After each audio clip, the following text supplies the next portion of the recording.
Walker Evans was a photographer in the 20th century who worked for the Resettlement Administration as a part of the New Deal between 1935 and 1936. He captured his photos with a large format camera and displayed his work in the form of negative black and white films which he collected in books. His job was to photograph a government-built resettlement community of unemployed coal miners in West Virginia. The images were meant to display the effects of the Great Depression, so they are considered a form of documentation. Although Evans originally presented his work in books, his photographs were later displayed in museums for their historical significance in representing the Great Depression.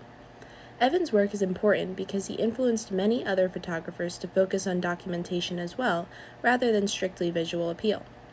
This requires the photographer to view the present scene as though it were already the past. In other words, what would a historian see in these photos? Documentary photography is very unique in that it connects news and information to a form of visual art. Most of Evans' photographs would be considered descriptive because they provide information about the conditions of people living in a specific area. Some of his photos are also ethically evaluative because they may evoke emotions of pity in the viewer, such as these photos of families taken in 1936. Evans' approach is unique in that he doesn't ask the subjects to smile or to change anything about the surrounding scenery. The goal is not for his photos to be aesthetically evaluative or interpretive. Instead, he simply captures his subjects in their current state to provide a realistic example of their living conditions. This photograph, titled Cafe Kelly, describes the condition of storefronts in the towns, which clearly indicates that they are not thriving economically.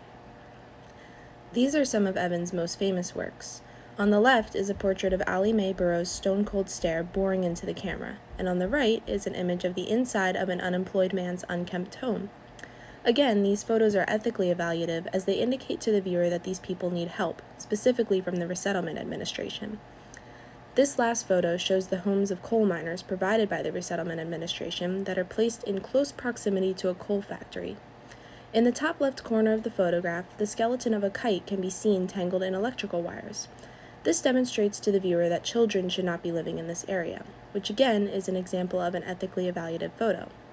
Overall, Walker Evans' goal was to capture the natural essence of American workers during the Great Depression, and he accomplished this goal perfectly, as his photos are still on display to this day.